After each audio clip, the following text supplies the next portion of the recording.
Folks, go ahead.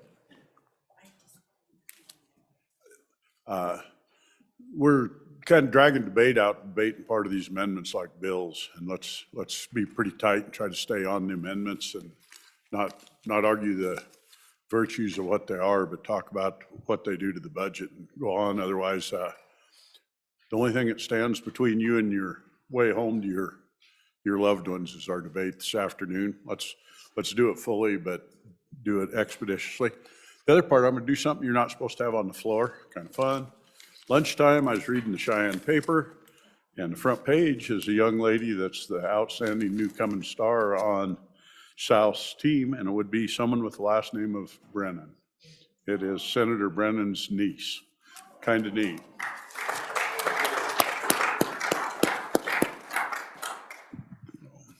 With that, Senator Kinski. Thank you. Privilege of the floor. Granted. I am here I want to announce a new meeting for Senate appropriations on Monday upon adjournment. It will be in Senate Room 113. We will hear from staff on the differences between the Senate version of the budget bill and the House version of the budget bill. Any and all are welcome to come. It's a public meeting. Thank you, Mr. President. Thank you, Mr. Chairman. You really think there'll be differences? Senator Grew.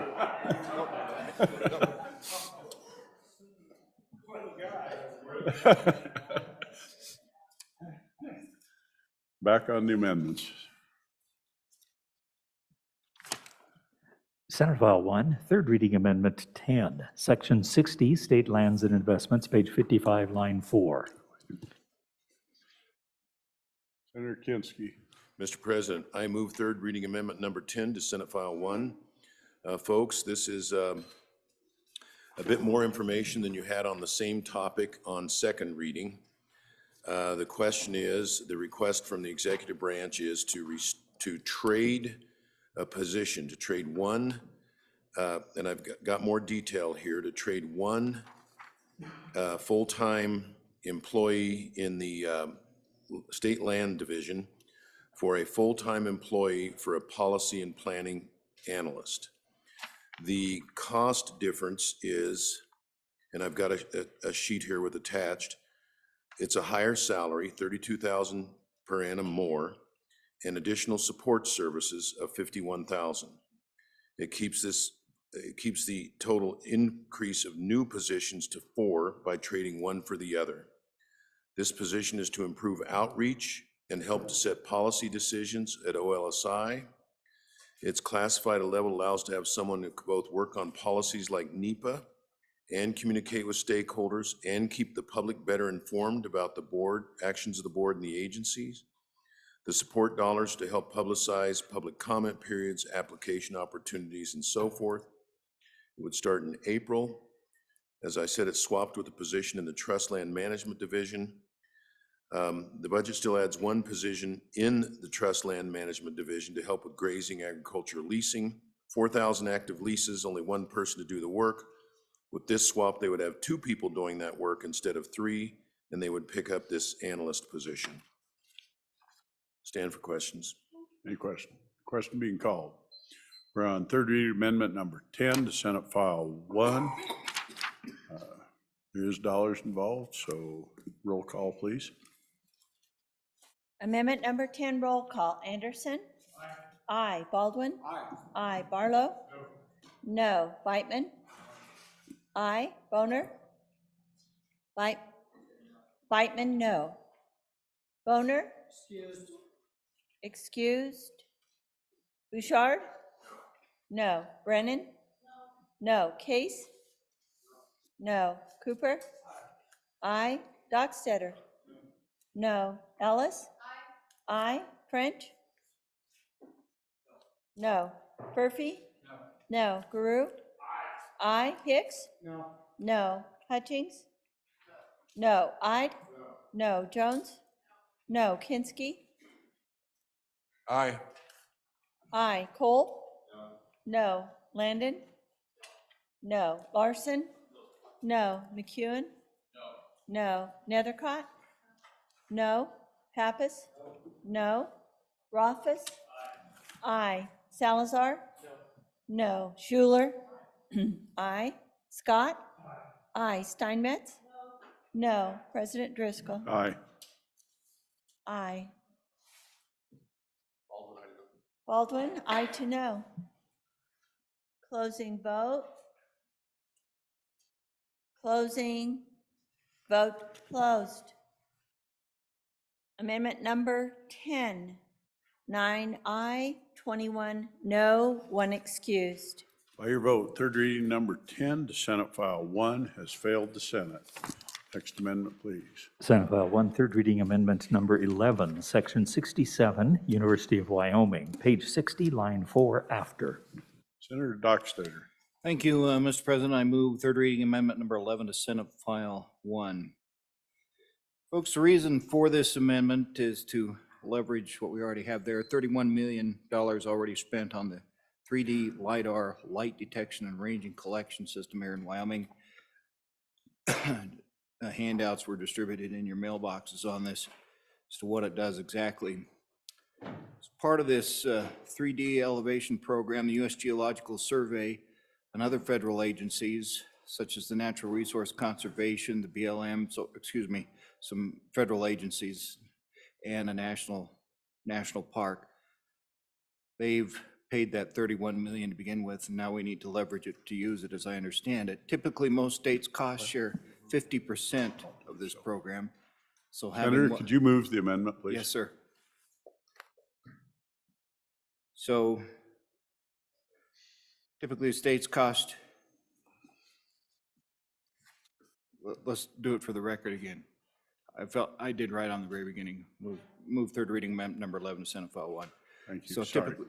typically, the states cost share 50% of this program.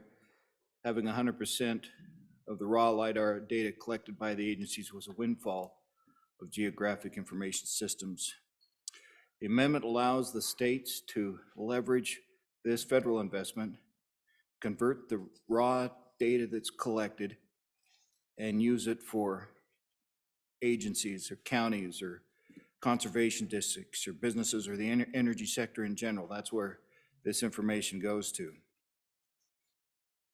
Use for such data includes water development projects, mining applications, pipeline and construction planning, along with forestry and farming applications. That's just a few.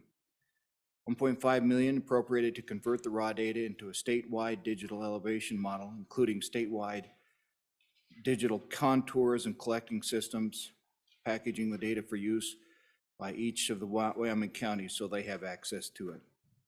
The remaining 500,000 is appropriated for the dissemination and public availability of the data by our university's Geographic Information Science Center. By providing this information in a common GIS software format, we make the data accessible to our energy and mining sectors, our landowners, our builders, our land planners, small businesses, agencies, and our Wyoming counties. Access to this information saves significant time and resources typically spent in the field. They'd have it all digitally. That's why the federal agencies collect the data and then they turn around and make it available to the local governments and the private sectors. That's what it is. Ask for your supporting vote. There's been some consultation with the folks in the mineral industry and the local governments. And on face value, they like what they see because it kind of takes everybody into the next form of information, digital information. Thank you. Your questions?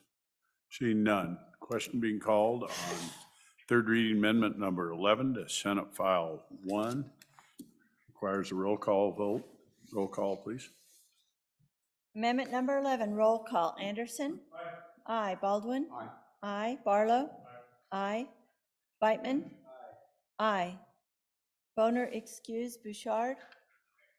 Aye. Brennan? Aye. Case? No. Cooper? Aye. Dockstader? Aye. Aye. Ellis? Aye. French?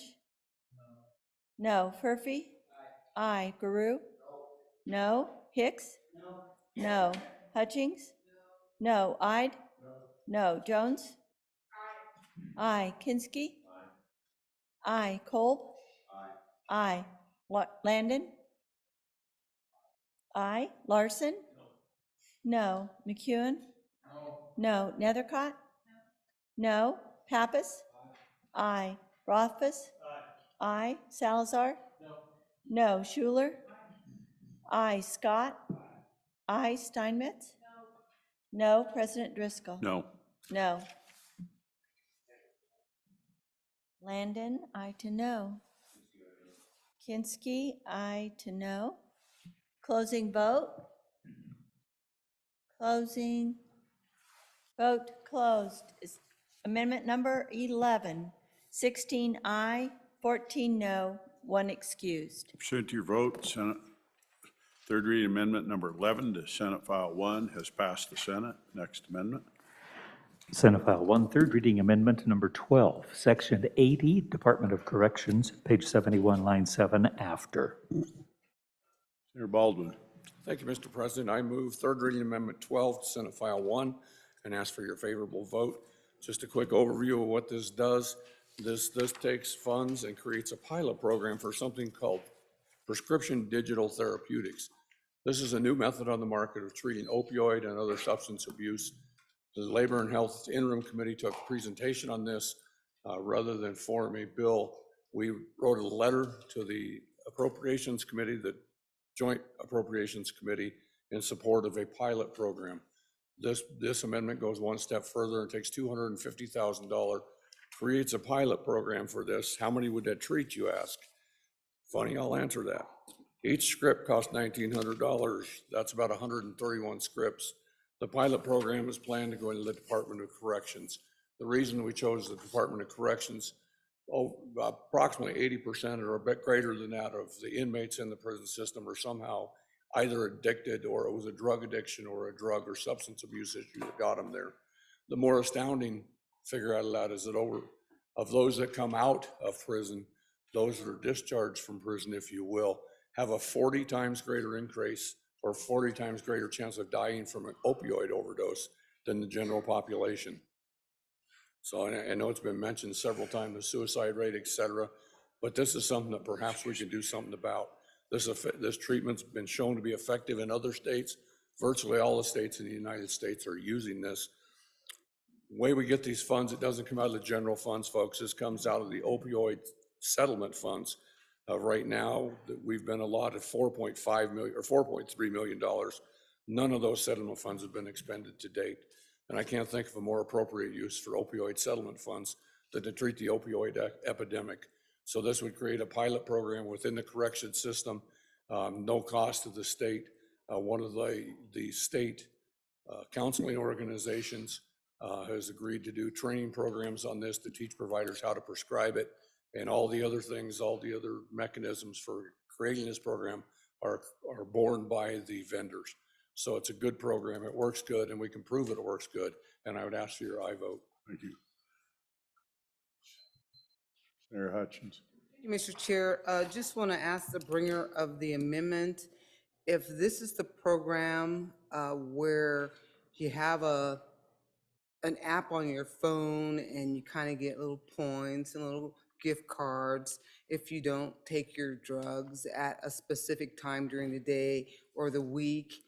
And is this an emergency, or will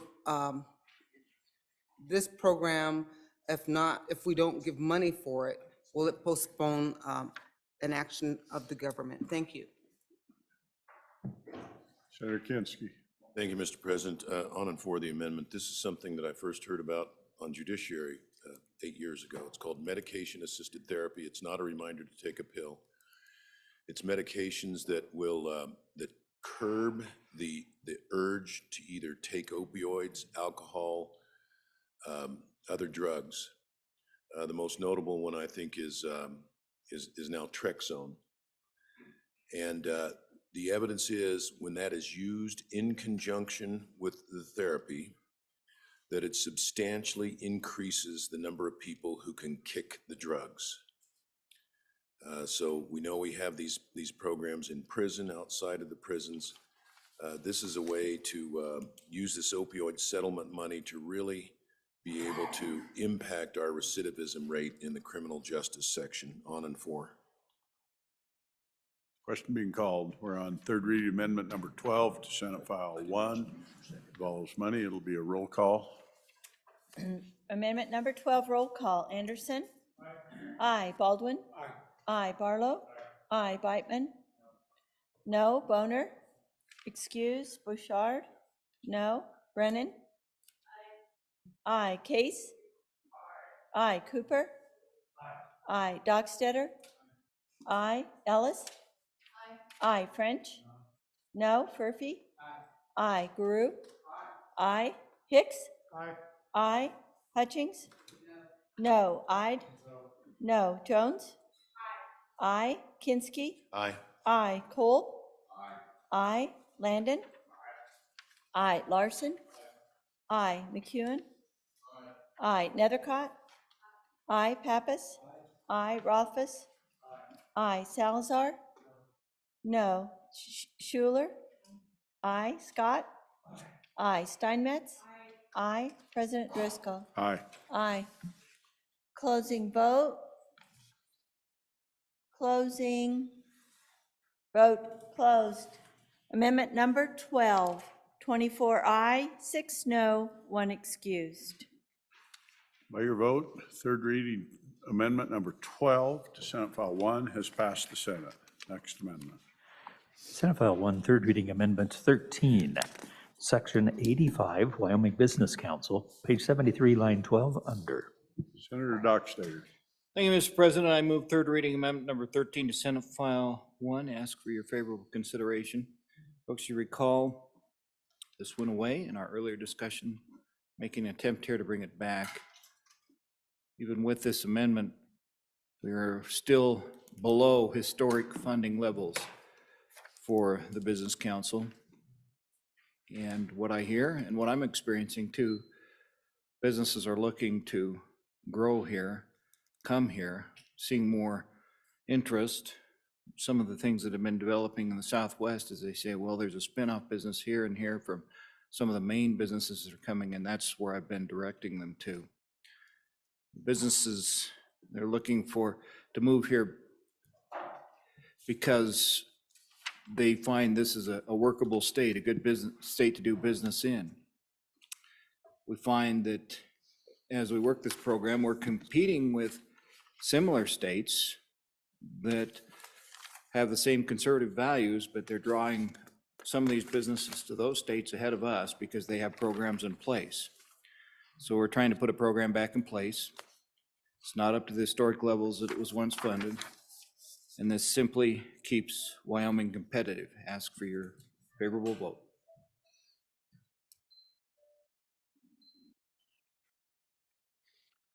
Seeing none. We're voting on third reading amendment number 13. I'm sorry, Senator Furphy, you're behind my screen. Stand on your chair. Thank you, Mr. President. I just wanted to comment on what's happening in our community.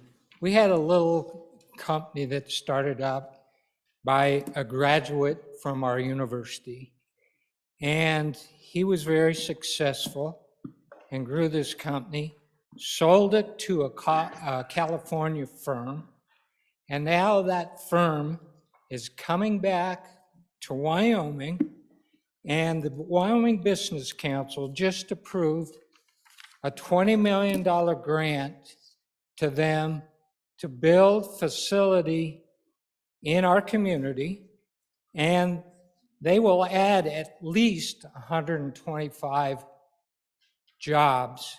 And what this company does is it uses what's called hydroponics, which they can grow vegetables indoors. They grow vertically. And this company has grown vertically because he started out with just a few employees, has added many, and now this new facility will really allow them to expand and become competitive on a national level. So, Mr. President, Wyoming Business Council just approved $20 million, so an additional $30 million makes sense to me, Mr. President. I am encourage you to vote for this amendment. Thank you. Thank you, Senator Schuler. Thank you, Mr. President. On and for this bill also, I just think it's really important that we take a look around our communities and see all the good that the Business Council has done. And I think when we talk about diversifying our economy, we need to take a look at a good share of these new companies that we're trying to help kind of get started and get propped up, as well as some of our older ones that are expanding, provide jobs. And that's really what we're looking for. We want to keep our young people here. We want to bring more people to our state. We want to try and have some other types of I guess, not just other types of businesses, but just some other things that we can kind of hold our hats up and say, you know, we're not going to just rely on our coal and our oil and our Trona and our gas all the time. So let's go ahead and get behind this. Thank you. Right. Thank you, Mr. President. We just had, on and against this bill, we just had a company move to Casper from Scottsdale, Arizona to private mint.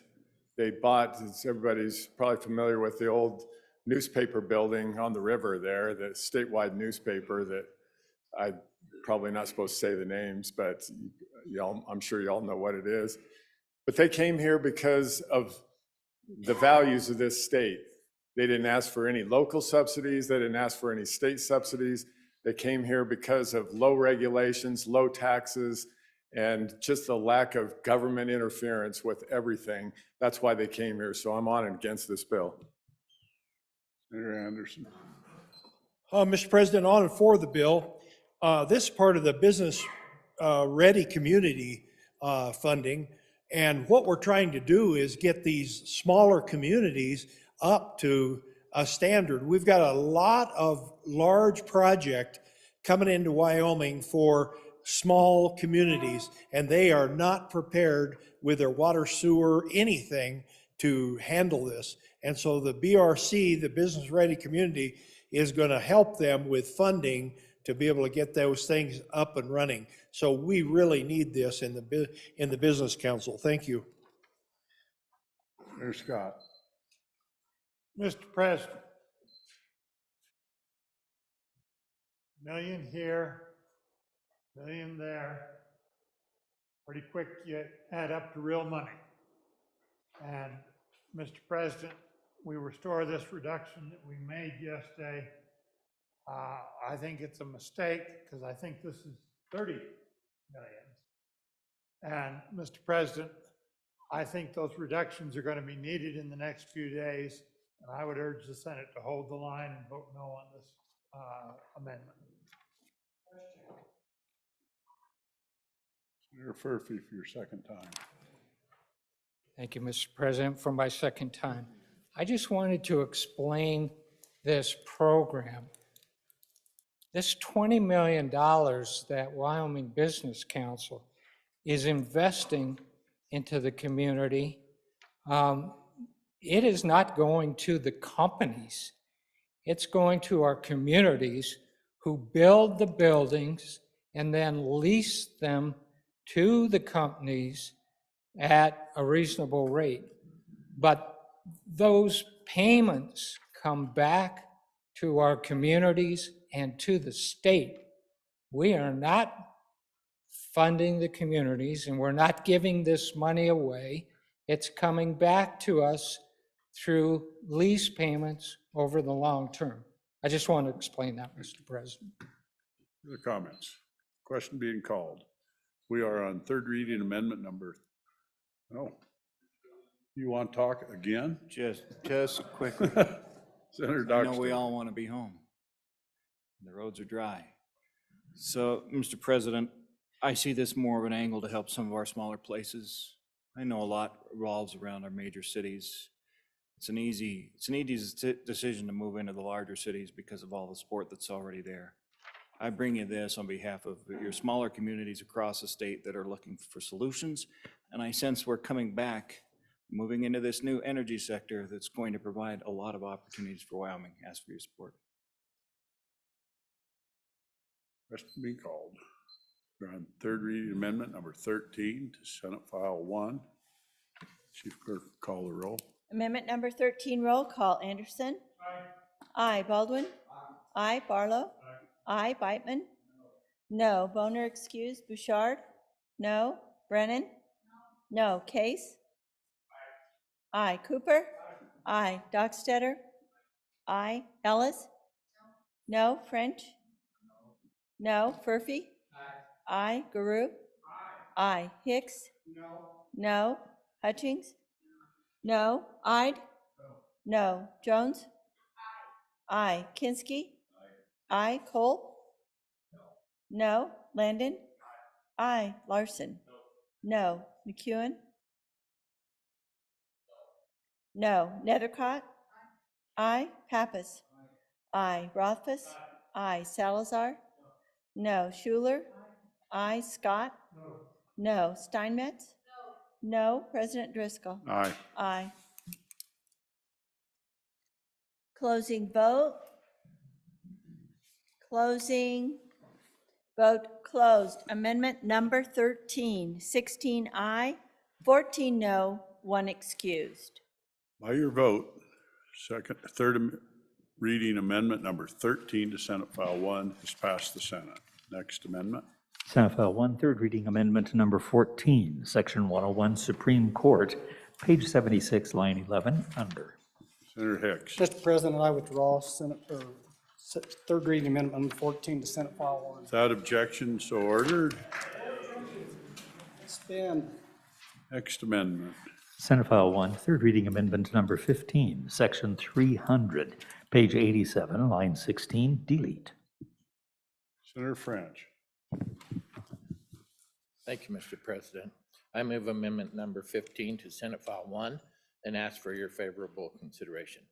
What this merely does is, in the back of this thin one we discussed the other day, 321, it states the Joint Appropriations Committee adopted Governor's Letter number 3 of $50 million general fund for energy-related projects to identify Section 16. It goes on to say of the total $150 million appropriation, right? Describes a couple of projects there. Then line 325, authorizing $5 million for the governor's. 327 is where my amendment comes in. The Joint Appropriations Committee added Section 327 to appropriate $160 million more. That's where the rub comes in with me. The governor, we're in month number 7. We're just 7 months out from a 2-year budget that we approved last year. We're only 7 months in, and the governor only asked for $150 million. Well, the Joint Appropriations Committee says, well, geez, that's not enough. Let's add another $160 million, up to $310 million. Think of that, $310 million. That's a lot of money. Now, I'll be upfront with you. I went to and talked with Rob Krieger and Randall Luthi of the governor's office, and I said, do you really need this $160 million? I'm going to fight against it. And he said, well, we would like to have it in case some big project comes up. Well, my argument is, let's put this in the Permanent Mineral Trust Fund. Now, what will that do for us? That'll generate approximately $10 million a year to the general fund. That's pretty good. You know, each year, that kind of money. You know, if the governor would have said right off the bat in his supplemental budget, you know, I want $310 million. Senator Case. Mr. Chairman, it's courtesy between the houses and between us and the executive branch to not refer to individuals specifically. And His Excellency, we can refer to the office generally, but it would not be good to refer to members of the staff or directors of any agency. Very good. Point well taken. Thank you. So I'm Proceed just on. saying, I'm just asking that, let's save that $160 million. I think it's crucial that we do that. Thank you. Senator Rothfuss. Thank you, Mr. President. On and against the budget amendment, and not because I have any problem with putting another $160 million into Permanent Wyoming Mineral Trust Fund. Sounds great. The $160 million that was referred to that was in section 327 and then was deleted in a second reading amendment that's here isn't really here.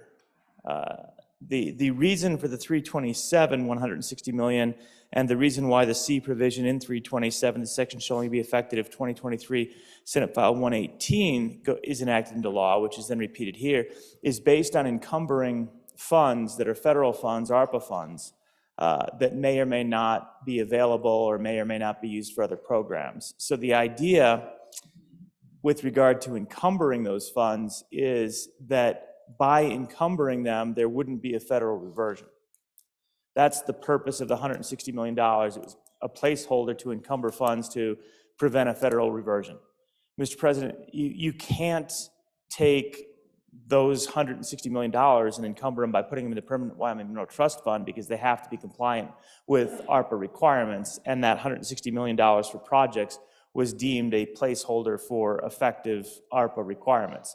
So this amendment isn't really possible. I understand the spirit of the amendment. If there were $160 million there, okay. And honestly, when I say that, just to be clear, there may be $160 million there. I don't know. I just know that the $160 million we were pointing to as having been there before weren't really there. It was an encumbrance mechanism within the budget to facilitate a prevention of a reversion. So, do what we want with this, but it doesn't really work. Thank you, Mr. President. Mr. Steinmetz. Thank you, Mr. President. I'm going to need clarification on that. I just talked to staff and they said that they're not ARPA funds. So if you could clarify that, I'd sure appreciate it. Further debate. We're going to wait 1 minute. Stand at ease, sound of the gavel. He's walking out. We're going to try to actually figure that out. Good question. Thank you. Senator Case. Okay. So, quick word of silence while we're here. Today is an interesting day, folks. This is the day Senator Christensen passed away. So, for all of you, if we can do 1 minute of silence, it would be kind of nice for me.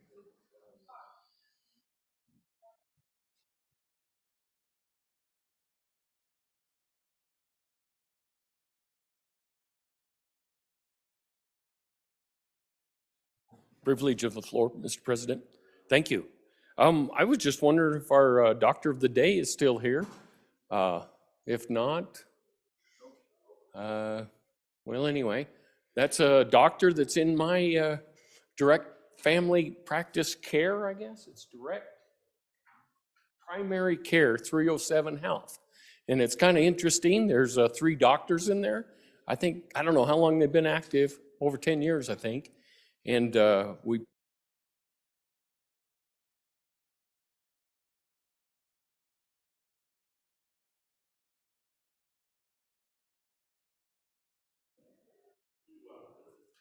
Oh, now how about that? Now we're good.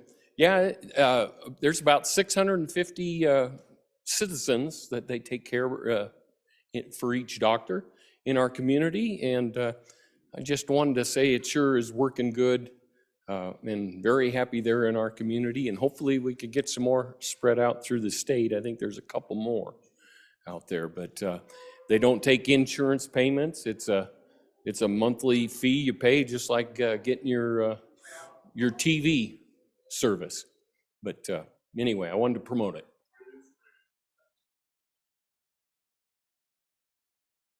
Privilege of the floor. Mr. President, we really aren't going to have much of an opportunity to talk about this, so this is not a bad time picking up on where the senator left off. I've had a couple of stories come to me anecdotally, a couple in person. We have a little bit of a healthcare community in my neck of the woods.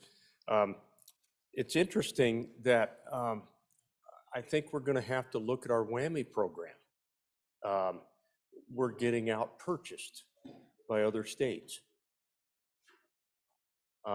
we lost a couple of our students that we sent out to Seattle, and one young lady told me that she's going to stay in that state, and she literally is going to make more money.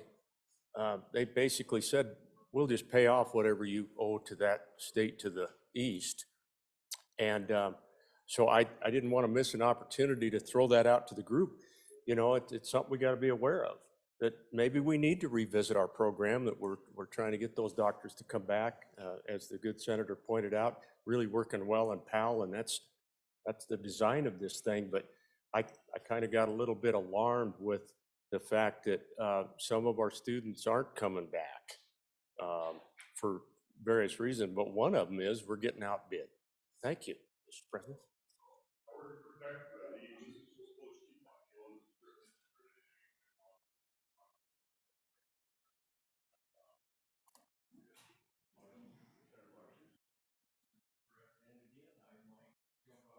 Discuss some of the doctor issues in my town. We have the non-compete contracts that we have, and I don't know if I can talk about this sort of thing, but okay,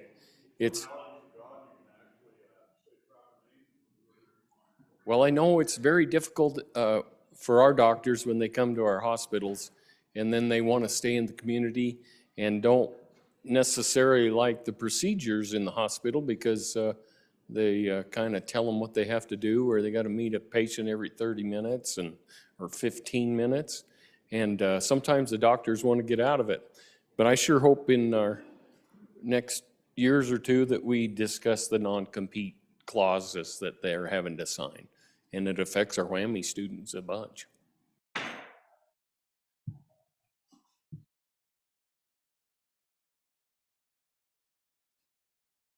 Senator Rothfuss.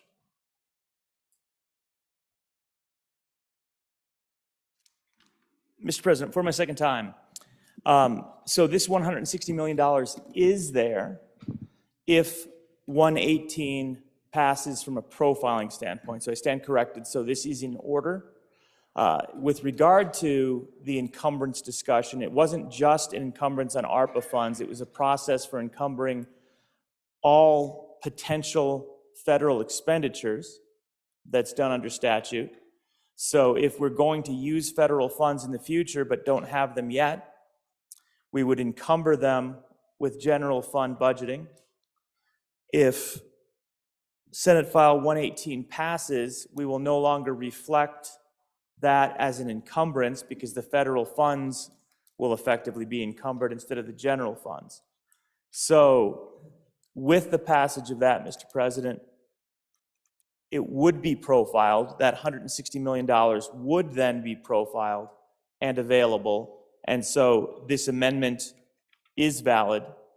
The funds are there. Again, assuming that that bill passes, I stand corrected and voted up or voted down. Thank you, Mr. President. Then further comments? Senator Barlow. Thank you, Mr. President. So I heard those funds are there. So where is there now? Because right now it's saying where we're going to send them. I don't know where they are to begin with. I want to be clear about where they are currently. Thank you, Mr. President. Senator Barlow. Are you making a correction, Senator Steinmetz, or speak? I'm going to actually grant if somebody knows that so you don't speak for your second time and get stuck. Would you like to speak for your second time? So if anyone else wants to say anything, to add another question. If not, this can be the second time. Oh, I'm sorry, it's French's. I'm bad. Senator Steinmetz, my bad. For your second time, though. Thank you, Mr. President. So it's basically an accounting practice within the general fund. The money is in the general fund right now. That's where it's held. So thank you, Mr. President. Thank you. Further comments? Senator French, for your final time. I would just ask that we save this money. This is our opportunity to do something this is for the people of Wyoming. This isn't really for me this is for our future generations, our kids, our grandkids, great-grandkids for a long time. We're saving some money. We're going to earn money by doing this, up to $10 million a year or approximately that. So I call for the question, encourage you to vote yes. Question being called. We're voting on third reading amendment number 15 to Senate File 1. Involves money. We will do roll call, please. Roll calls.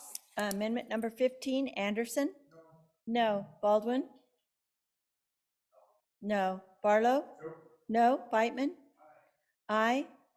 Boner excused. Bouchard? Brennan? Aye. Case? No. Cooper? No. Dockstetter? Aye. Ellis? Aye. French? Aye. Furphy? No. Guru? No. Hicks?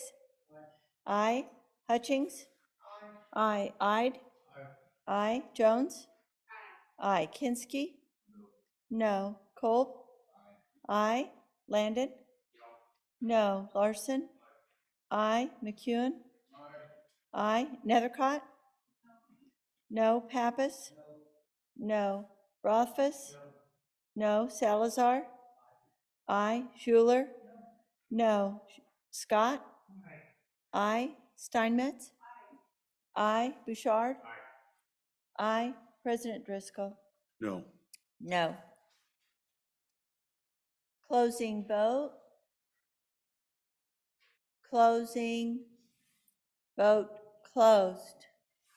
Amendment number 15, 16 aye, 14 no, 1 excused.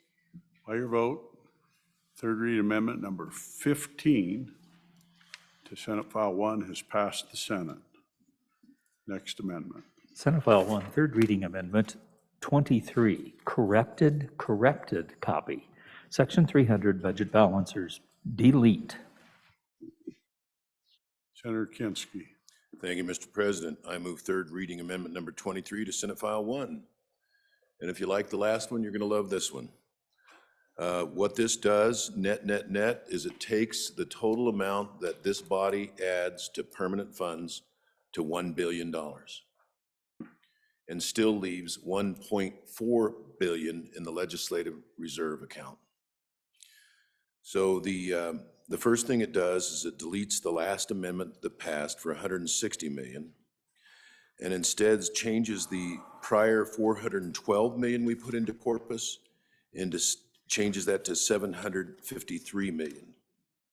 That with the 246 that we added to the Common School Public Land Fund gets us to $1 billion. This is your entire Senate Appropriations Committee is recommending this to you. As you know, our colleagues have put nothing away permanently. This is $1 billion and still leaving the state in great shape with $1.4 billion in the legislative reserve account. Stand for questions, urge an affirmative vote. Question being called. We're voting on third reading amendment number 23 to Senate File 1. This involves a small amount of money. Roll call. Corrected copy. Thank you.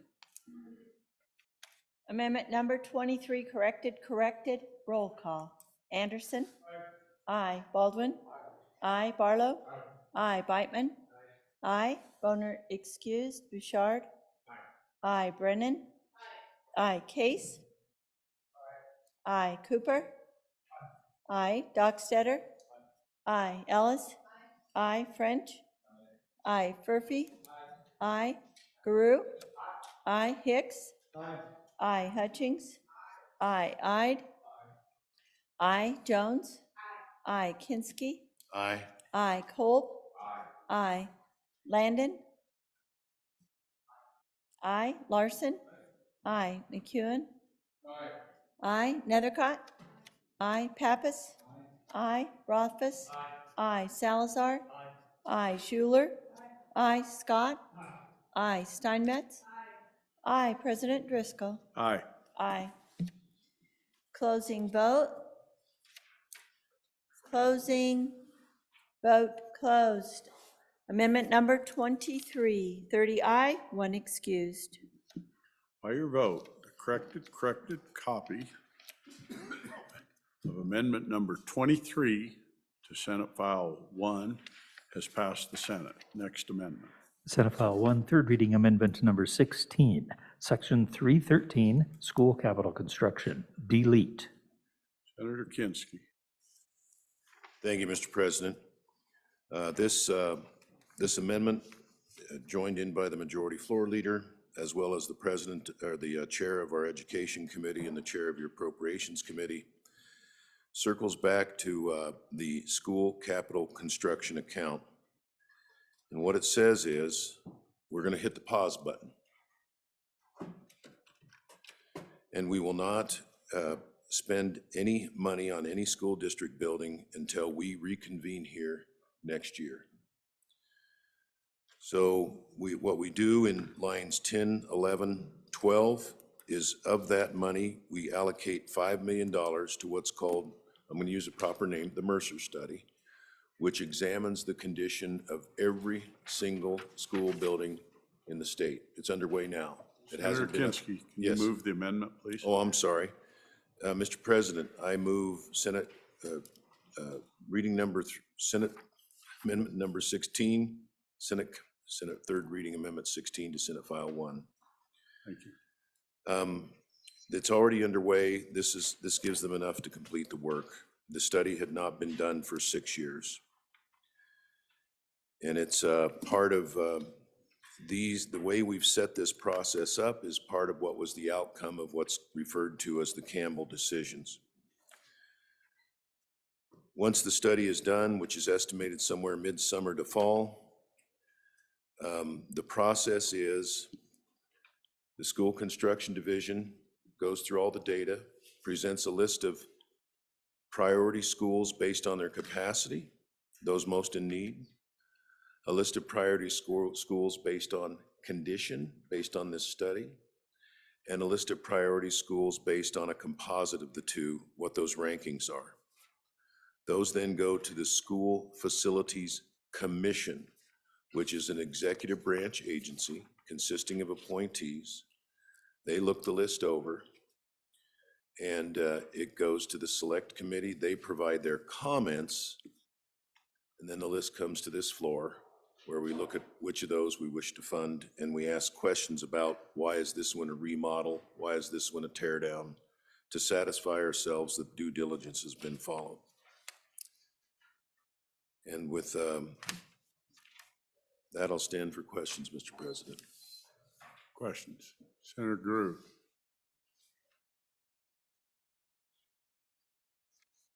Thank you, Mr. President. On and against.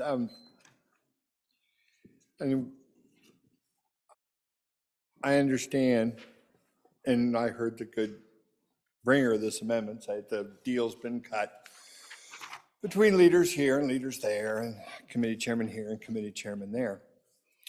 And that's terrific, and I'm sure that's the way the vote's going to go. But I just want to say, because I think it bears remembering, that in 2 school districts in this state,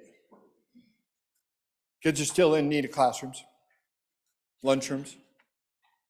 In my district, our citizens voted for 46% of the cost of providing those things for our own kids outside of any other process. We went to the building commission and asked. We went to the select committee and asked. We went to our voters and asked. And we got approvals along the way. And now, because of a deal that was cut between people in a room that I wasn't in, or no one from my school board, or none of the kids who don't have a lunchroom or a classroom, they're not going to have school for a while. Well, that's the way it goes. Personally, I'd appreciate a no vote on this. We had an amendment still there that says to go back to the commission because someone didn't think they did. Well, okay, go back to the commission. Have those monies set aside, and if the select committee voted, again, to release the funds, they'd be released, and we could start building. But we'll wait. Escalated costs will go up. I know some argue about that, but that's the way it's going to be. I'll bet anyone on the amount that will go up. So stop by the desk and bring your money. And that's the way it's gonna be, because we cut a deal. So thank you, Mr. President. On behalf of the kids. Senator Pops. Thank you, Mr. President. On against this amendment, and I don't know how many times I have to say it. It costs us money when we delay these projects. We saw it in a high school that I was actually the designer for. We pulled the funding for a full year. And you know what? We end up seeing $88,000 a month inflation, a month, just in that one project. Okay, and guess what? We didn't go back and reappropriate more money for the project. We had to pull it out of the project. That's fewer square feet, fewer amenities, fewer things that the school could have had if we would have just done a due diligence and passed the funding for that school. Because we knew we were going to build it. We know we're going to do these schools. Why, in God's name, would we wait when we know? And I can tell you, I heard that doing it right now, doing it later will save us money. Absolutely not. That is not true. If you think that way, you're thinking foolishness. It will not be any cheaper a year from now. So if you want to do by right, you want to do your taxpayers right, you will actually allow these projects to go forward now. We know we're going to build them. They are going to be on the list after you spend a year studying it. They're going to be there. Okay, let's just get it done and not delay it for another year, because that just puts us another year behind for all the other projects that are coming behind it. On and against this amendment. Thank you. Senator Hicks.